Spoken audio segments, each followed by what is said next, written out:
Hello, everybody. It's me, Ross, and welcome to another edition of the League One Lowdown, where I speak to fans, podcasters, and journalists from each League One club to get their thoughts for the coming season. Today, I'm joined by Josh, an Accrington fan from the Raw Milk podcast. Josh, thank you very much for joining me. Introduce yourself and let us know all things Accrington. Yeah, thanks, Ross. Thanks for having me on. As you said, really, I'm just from the Raw Milk podcast. Which we've been doing now for about a year. Started it last season when we were bored in lockdown. But before that, it was a fanzine. So we were making sort of little fanzines and putting those about on match days.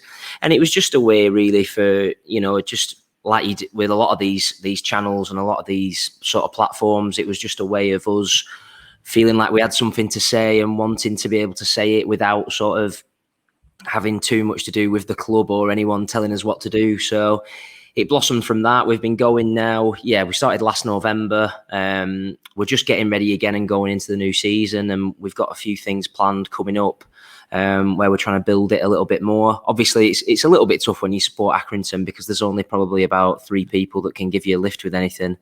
But so it all sort of falls on one or two people's shoulders, should I say.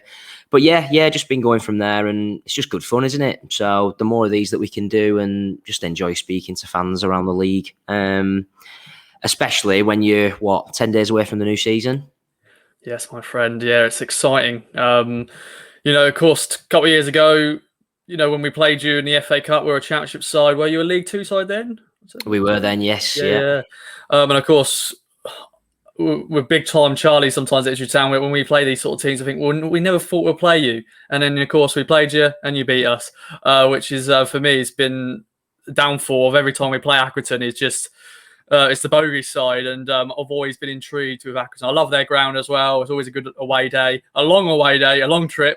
Hopefully, I think most of them always on Saturday, although we've had some on Sunday at lunchtime. They always pick up for TV. Don't know why, but enough of that. Let's talk about Accrington then. Last season, John Coleman is the man. He's, of course, I'm sure he's a legend at your football club. 11th in League One. A good position for you guys. Transfer business. The key players, of course, that you've still got at the moment is Dion Charles and Cobby Bishop.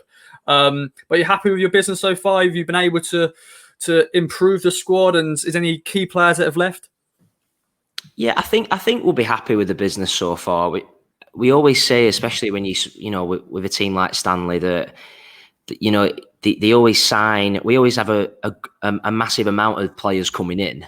You're never entirely sure which of those players are going to be starters, which of those players are going to be on the bench, and which of them we're never going to see again, and they're going to be sent back to their parent clubs or anything like that. It's always a bit of a strange one. It's always a bit of a mixed bag. And because we're often signing non-league players and loanees as well, you've never really seen these lads play before. In terms of players that we've lost Mark Hughes, our big central defender. He went and joined Bristol Rovers about a month ago. But he's only the real biggie that we've sort of lost so far. You've just mentioned Dion and Colby there. I know that Bishop was linked with you, wasn't he? I'm not sure if that's still being spoken about, but so far, so good. We've kept hold of both of them, obviously, despite plenty of interest from around the leagues, really.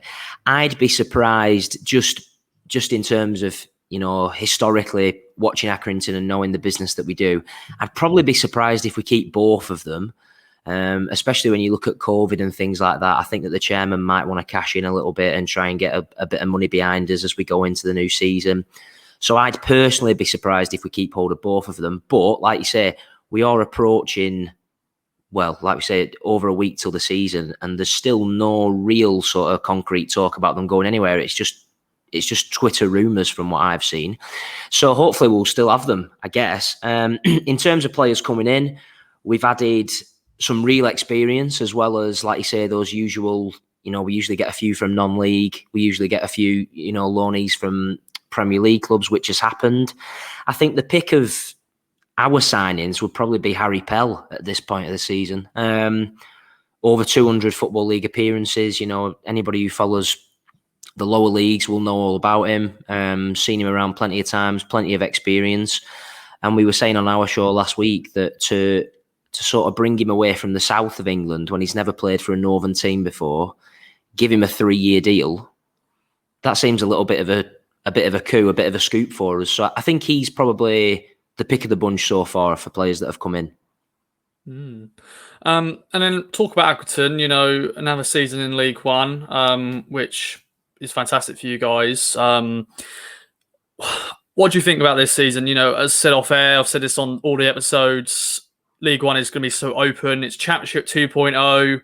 Everyone's going to be fighting for promotion. There'll be a few teams probably, going to be fearing for their lives as well. They'll be looking at all the teams going to be playing, like Morecambe, their first season in League One in their history.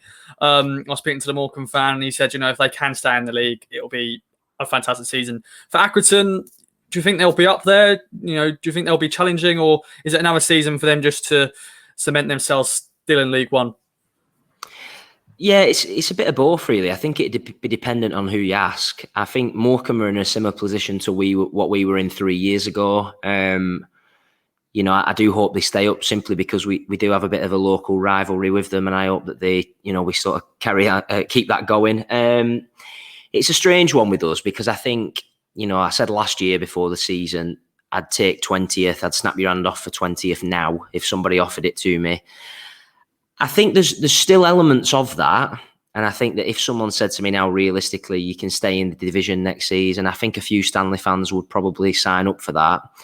I think that last year has changed our expectations a little bit, simply because I was always the ultimate pessimist when it came to Stanley and always fearing for that relegation, simply because in watching Stanley for 21, 22 years, I've never seen a relegation. So that it's got to come at some point, you think. But I think with last season, how strong we were and how, it was an open league last season as well, wasn't it? I think, like you said there, I think it's going to be more of the same this year. And I think with us bringing in some really experienced players, some exciting young players, I think expectation changes for Stanley fans. So I think, even from my perspective, as somebody who's always said I'd take 20th, I'd like to see us pushing again, really, because I think that if the team can do that last year with absolutely no fans there, I think that once they've got that little, that 1,000-strong, loud Stanley presence behind them, I don't see why Stanley can't become another little fortress again this year, and we can sort of ruffle a few feathers. So yeah, like I say, it's a weird one because I'd probably take 20th, but I wouldn't be surprised if we finished 8th either. And of course, League One has got the big boys. I hate using the cliche of cup finals, but in Accrington will be playing, and Morecambe will be playing the likes of Town again, Portsmouth again, and Sheffield Wednesday's another team, the Sunderlands. But you go there sometimes and think, this is going to be easy. But no, most of the time we've struggled, and Accrington have run away with the win. In terms of Town's business, the outsider point of view from yourself, what have you thought of Town's business? And, the cliche and the name we're getting chucked out at us now is called Checkbook FC, because we're making 10 signings, we're making signings from the Championship and stealing all the best League One players. But as an outsider, what's your thoughts on that? Well, I think you make a good point there, and I think that's the telling thing, isn't it? Looking at your business just briefly, just before we came on, I think that you're taking the best players from League One sides as well as players dropping down from the Championship as well, aren't you? I think that's a telling thing, and I think that is the difference between teams like yourself and teams like Morecambe and teams like us, really. Even though we do have a little bit more money to play around with these days, we're never going to be stealing players from, the likes of Sheffield Wednesday and people like that. So I think that's a telling thing. I think that especially with a manager like Paul Cook, who's been there and done that now, especially around League Two and League One, he's going to be backed by new owners. He's going to be backed by a fan base that is seeing the first full season with him. I think you can only say that, top 2 finish has got to be on the cards for you, hasn't it? That's the only thing that really, I'm going to guess, as a fan base, you're hoping for. Anything other than that becomes a little bit of a disappointment, doesn't it? But like we've said before, it's a jam-packed top 6 anyway, if you look at sides like that, because if you have a conversation with Sunderland, Sheffield Wednesday even, teams are going to be thinking the exact same thing. So you never really know. It looks really strong to me, looking at those players. Even if we'd signed, two of those players, I'd be saying, whoa, I think, we might be in with a chance. So hopefully it clicks for you from your point of view. But like you say, you especially don't know, especially in League One and League Two. It's a very, very strange place at times, isn't it? Definitely. And of course, we play each other on the 2nd of October. We head to Accrington. Of course, a lot of games have been played by then, and a lot of points have been won, games lost. What can you expect for that game? John Coleman, Paul Cook know each other very well, both from the Merseyside. I would say we've got the connections with Caden Jackson and joined the nation, but of course, Caden Jackson currently is in the bomb squad, although I think he's edging back into the first team. Would you have Caden Jackson back in a heartbeat? Because I know he paid for something at the football club, but would you want him back? Yeah, he pretty much paid for that stand that you can see on the screen there. Yeah, I think everyone would have him back. Yeah, he's a league winner with us. He had one really, really good season. He was absolutely on fire. We'd have him back 100%. I didn't realise that he was in the bomb squad. That's news to me. I mean, I find it. I feel like he'd be a Paul Cook kind of player as well, to be honest. In terms of what you can expect from that fixture, I think it goes. A lot will be.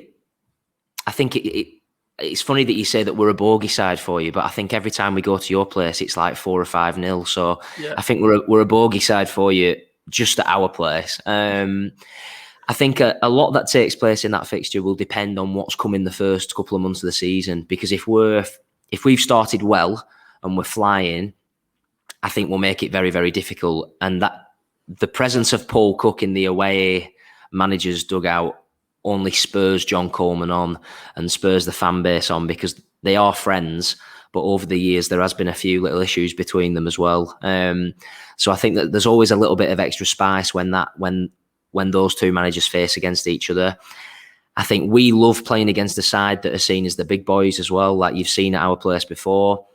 I think if we've started well, it'll be a tough place to come. I think if we've started badly, we also usually sort of target those games as well as like, right, this is where we can get our season going as well. So I'd expect a spicy encounter, actually. Yeah, I think it'll be good. I think I'm a big fan of Paul Cook. I've always been a big fan of his, even when he was a player with us many moons ago. So yeah, I'm looking forward to that, actually. I think it'll be a good fixture. And after so I do enjoy my trips to the place like Accrington, although the journey is a long, long journey, but sometimes it's worth it because you just enjoy it. It's a proper football game, football ground. I just love that sort of thing. And I never thought I would go to Accrington. When I do the 92, you never think you'll go to these grounds, but it's just fantastic. And I cannot wait. Well, Josh, it's been a pleasure. Anything else you'd like to add before we wrap up? No, not at all. Just all the best for the season. I hope it obviously goes the way that you want it to. Yeah, just not on the 2nd of October. But yeah, thanks for having me on.